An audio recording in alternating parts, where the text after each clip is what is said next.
नमस्कार, India news देख रहे हैं आप। मैं हूं आपके साथ पराग गुप्ता। अब हम आपको दिखाते हैं अपर्णा यादव के साथ इंडिया न्यूज के संपादक अरविंद चतुर्वेदी का खास इंटरव्यू। मुलायम सिंह यादव की छोटी बहू अपर्णा जी की जब बात होती है तो और भी बहुत सारी बातें निकल के आती हैं। कहा जाता है कि अपर्णा जी जो है मोदी की बड़ी तारीफ करती हैं, उसको लेके बड़े सारे सवाल होते हैं, फिर उनको जवाब देना पड़ता है।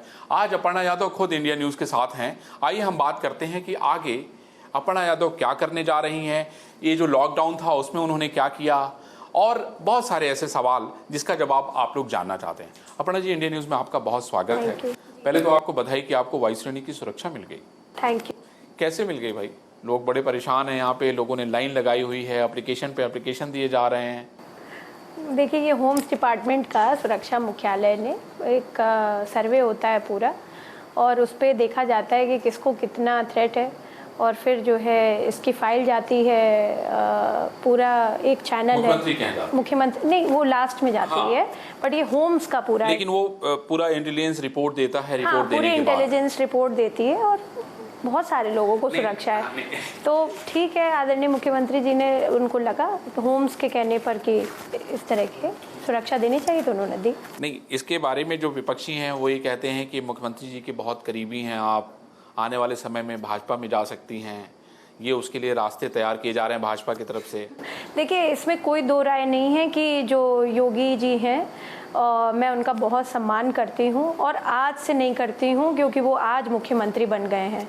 मैं तब से करती थी जब वो सांसद भी नहीं थे, मैं तब भी करती थी जब वो सांसद थे, मैं तब भी करती थी जब वो महंत बने, वो मैं तब अब भी कर रही हूँ जब वो मुख्यमंत्री बने, क्योंकि मैं तो जाती रहती थी गोरक्षनाथ मंदिर। मैं तब भी गई थी जब महाराज अवैधनाथ जी का देहांत हो गया था।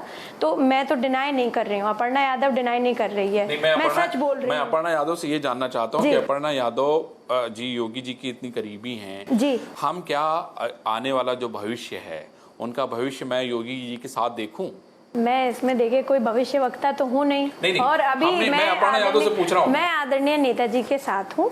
मेरे राजनीतिक गुरु हैं नेताजी, मेरे पिता हैं, और मैं पिताजी जैसा कहेंगे मुझे, मैं वैसा करूँगी।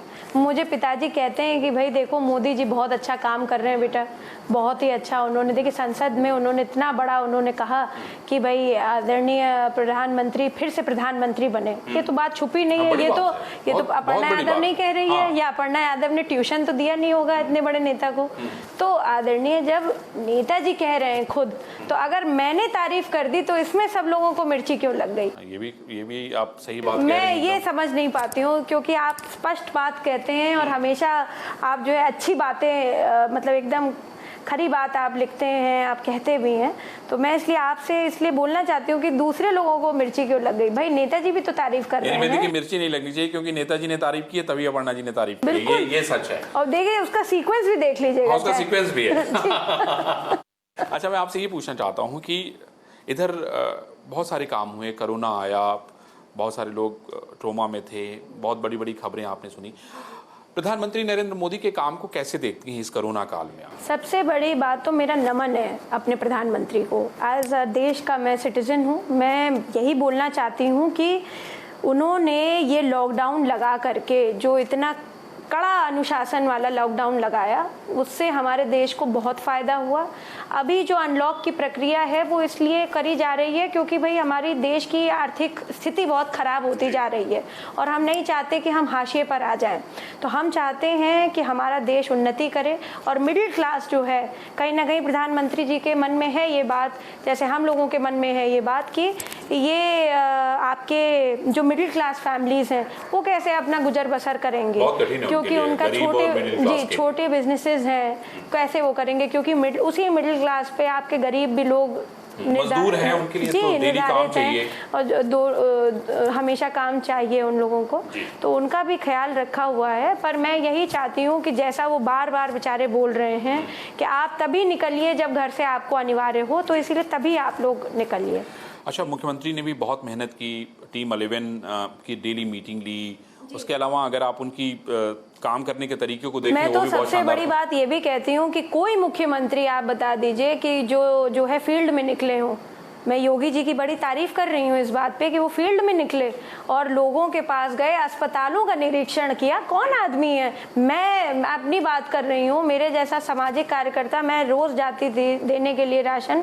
मेरे हस्बैंड ने बोल दिया कि भाई आप जो है घर से बाहर मत निकलिए क्योंकि मना किया गया, लॉकडाउन है और आप इस तरीके की बीमारी हो रही है, आप मत जाइए बाहर। तो मेरी मजबूरी हो गई, मेरी बाध्यता हो गई, मैं नहीं निकली। मगर एक मुख्यमंत्री जो प्रदेश का जो है मुखिया है, राजा स्वरूप है उत्तर प्रदेश के लिए, वो रोज फील्ड में जा रहा है, रोज आदमियों के बीच में है, कितने लोगों के पास है, उनके कई कितने जवान पीएससी के। मन में आया कि आप योगी जी को सलाह दें किसी दिन? नहीं, बिल्कुल मुझे बहुत अच्छा लगा। मुझे तो लगा कि ये तो जो है मतलब ये एक ह्यूमन नेचर के ऊपर है, ये नेचर, ये एक संत का ही नेचर हो सकता है। जब आदमी इस लेवल पे आ जाता है तो वो अपने से ज्यादा दूसरों की सोचता है और उसके लिए योगी जी को नमन है मेरा। जी प्रणय जी, मेरे मन में इन सारी बातों को लेकर एक सवाल आता है जी, परिवार का क्या होगा? परिवार अब चुनाव 2022 में है। मुलायम सिंह यादव ने हमेशा ये कोशिश की कि परिवार एक रहे, सबको बिठाने की कोशिश की। मैं समझता हूँ कि सभी लोगों ने, जो बड़े रहे होंगे, उन्होंने सबने कोशिश की। आपको लगता है क्या होगा परिवार का? देखिए, हम हों चाहे नेताजी हों, मैं तो बहुत छोटी हूँ, नेताजी चाहते हैं कि जो है सब लोग एक हो जाएं और वो हमेशा से ये चीज़ें कहते आए हैं कि हमने बड़ी मेहनत से अपनी पार्टी को बनाया है, लोगों को जोड़ा है।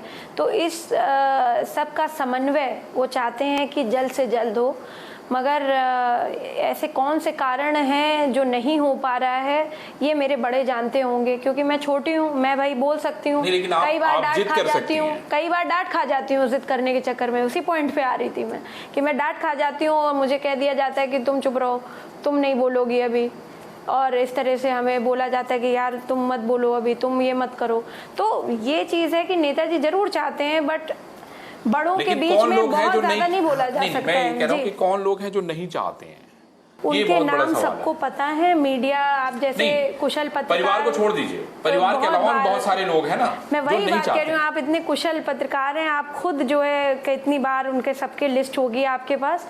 इसमें मैं अपना मुंह नहीं गंदा करना चाहती हूँ उन लोगों का नाम लेकर के। अच्छा, ये बताइए, चाचा की विधायकी बच गई, उन्होंने धन्यवाद भी दिया अखिलेश को, क्या एक बार फिर से कोशिश की जा रही है किसी लेवल पे?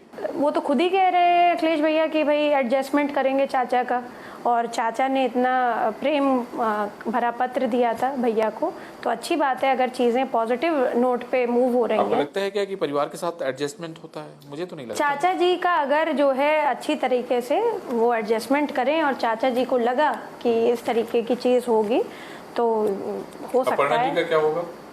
अब वो तो चाचा और भैया ही डिसाइड करेंगे फिर क्या होगा उसमें। फिर नेताजी का आशीर्वाद तो अपर्णा के सर पर है ही।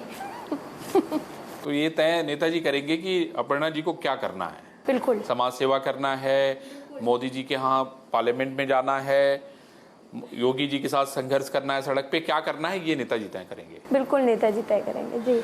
अच्छा, मुझे ये बताइए कि एज ए पत्रकार होने के नाते, भाई आप सेलिब्रिटी हैं, है ना? मुझे लगता है, नहीं, मुझे लगता है ये है कि सेलिब्रिटी कैसे रहे होंगे इस लॉकडाउन में, कैसे रही आप, मतलब कैसे दिन बीतता था, क्योंकि बड़ा कठिन काम था ये। सबसे पहले तो मैंने जो है शुरू किया कि घर के हमारे जो काम करने वाले थे वो हमने बहुत ही लिमिटेड, आप मान के चलिए, स्टाफ रखा, क्योंकि रखा हुआ है अभी भी। उनको सभी कुछ ज़रूरत की चीज़ें और सारा सामान एक साथ मैंने मंगाया था, क्योंकि उनके लिए भी खाना मंगाना बहुत अनिवार्य था, अदर देन हमारे लिए ही, उनके लिए भी। तो ये चीज़ों का ध्यान रखा और मैंने ध्यान लगाना शुरू किया है आजकल, नई चीज़। तो मैं 25 मिनट से लेकर के अभी शुरुआती हूँ, क्योंकि जो मुझसे भी ज़्यादा ध्यान लगाते होंगे तो कहते होंगे 25 मिनट कुछ भी नहीं है, मगर एक बार जरा 5 मिनट बैठ करके देखिए, आंखें बंद करके, it is a very difficult thing. मन बहुत भटकता है, बहुत सारे ख्याल आते हैं और बहुत घोड़े की तरह भागता है, बल्कि मैं तो कहती हूँ कि सेकंडों में भागता है। कि अदृश्य शक्ति अगर होती हम इंसानों के पास तो आज हम यहाँ होते और आज फिर कल कहीं और होते। जी बिल्कुल, इस तरह से। तो जो है ध्यान लगाना शुरू किया मैंने, और मैंने एक नई हॉबी सीखी है, मैंने ऑयल पेंटिंग करना सीखी। क्या बात? तो मैंने कई सारी जो है अभी कृष्ण की और बुद्ध की पेंटिंग्स बनाई हैं, ऑयल पे बेस्ड, और जो है कुछ कंप्लीशन पे हैं, कुछ अभी, मतलब मैंने 5 पेंटिंग कुल मतलब तैयार करी हैं। तो मैंने ये आपने एक नई चीज एकदम इधर लॉकडाउन में काम किया। जी जी जी। तो आप तो बहुत अच्छा गाती हैं, लिखती भी हैं, तो आपने कुछ इधर कुछ बनाया, कुछ रियाज किया? मैंने रियाज बस वही अपनी, मेरी बेटी बहुत छोटी है तो उसको सुलाने में ही मेरा रियाज हो जाता है। तो उसको सुलाने में तो ही आपने मेरा कुछ रियाज। नया कुछ अगर बनाया हो तो सुनाइए। मैं भाई दर्शक भी देख रहे हैं, सुन रहे हैं। नया तो मैंने कुछ नहीं, बट ये हाँ, कुछ आपका जो सबसे फेवरेट हो। बायने बायने ढूंढने जाऊं, बायने बायने ढूंढने जाऊं, कि ताहू छुप गए कृष्ण मुरारी, बायने बायने ढूंढने जाऊं। अपर्णा जी, आपने इधर देखा होगा बहुत सारे लोग इस काल इस समय में डिप्रेशन में थे, बहुत ज़्यादा जी। कितनी सारी आत्महत्याएं हुई, कितने बड़े बड़े लोग, सुशांत सिंह राजपूत उसमें से एक हैं। मुझे उनका लगता तो मुझे लगता है कि पता नहीं डिप्रेशन की वजह से हुआ कि कुछ कारण और थे, उस पर सीबीआई की जांच होनी चाहिए। जांच होनी जी, चाहिए, आपको जी, लगता है ऐसा? जी बिल्कुल। क्योंकि सुशांत सिंह राजपूत मुझे लगते थे कि बहुत मजबूत आदमी हैं। उनके आइडियाज आप देखिए, उनके सपने देखिए आप, जिस तरीके से वो चीजों को विजुलाइज करते थे, मैं समझता देखिए, हूँ मैं कि इस बात पे टिप्पणी नहीं करना चाहती हूँ, मगर जो मुझे मीडिया की आप लोगों के ही तरफ से जो पता चला है, मुझे बस इतना ही कहना है कि सुशांत जो है एक बहुत ही अच्छे होनहार और जो है सुंदर जिसे कहते हैं एक्टर थे, और बहुत ही मजबूत इरादों के थे, क्योंकि एस्ट्रोफिजिक्स पे, फिजिक्स पे, और मुझे लगता है नेशनल फिजिक्स ओलंपियाड भी था ये बच्चा। तो ये इस तरीके का नौजवान अगर जो है हमारे बीच में था, इनके लाखों फॉलोअर्स हों, उनको इस तरीके के अवसाद हो, कई लोग बता रहे हैं उनके अकाउंट में 90 करोड़ रुपए थे, तो उनको किसी तरीके का फाइनेंशियल क्राइसिस नहीं था, उन्होंने भी काफी मदद करी थी लॉकडाउन में। फिर क्या ऐसी बातें हो गई जो उनको इस तरीके का स्टेप उठाना पड़ा, ये एक मुझे लगता है जांच का विषय होना चाहिए, और बहुत अच्छे एक्टर थे। अपर्णा जी, आगे की जिंदगी कैसी रहेगी? मैं तो समझता हूँ कि जो चीजें चल रही हैं, जैसे लग रहा है कि हम लोग निकलते हैं तो मन में एक फियर होता है, और आप देखिए कि लोग वर्चुअल रैलियां कर रहे हैं, आप उसको कैसे देखती हैं? देखिए, कोरोना तो रहेगा, अभी जब तक वैक्सीन नहीं डेवलप हो पाती है इसकी, तो corona will be there with us. ये एक ऐसी बीमारी कह लीजिए और ऐसा सिरदर्द कह लीजिए कि जो सबको होते हुए भी हम देख नहीं पा रहे हैं कि ये सारी चीज़ें हैं।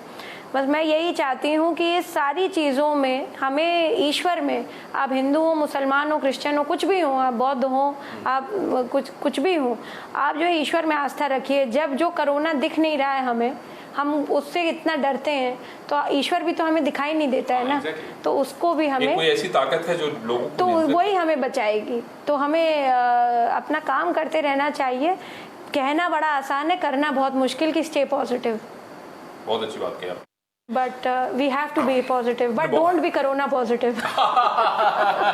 बहुत अच्छी बात है। हम लोग, मैं एज ए पत्रकार होने के नाते, हम आपसे नई खबर कब सुनेंगे? मुझे लगता है कि वो वक्त कब आएगा जब आप खुद कहेंगे कि अरविंद जी आप कहाँ हैं, मैं आपको एक खबर बताना चाहती हूँ। उसमें कितना इंतजार करना होगा आपके लिए या प्रतीक के लिए?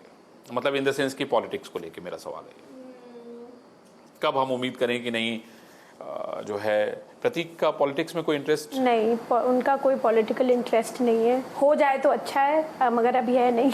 तो वो आप उनको प्रेरित नहीं करती कि आपको लगता नहीं इतनी सारे फॉलोअर हैं? हस्बैंड को सलाह कम देनी चाहिए।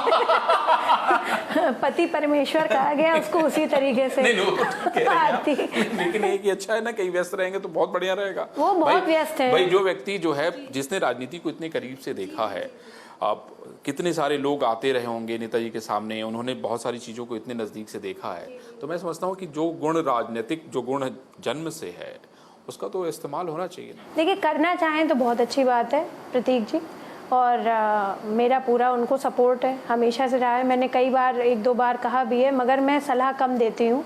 कहते हैं ना कि सलाह तभी देना चाहिए जब वो के लिए आप उनको कहेंगी। नहीं, लड़ने के लिए नहीं, मैं कहती हूँ कि भाई पहले पॉलिटिक्स में तो आए। लड़ना कोई जरूरी नहीं कि पॉलिटिक्स में आ गए तो लड़ना ही जरूरी है।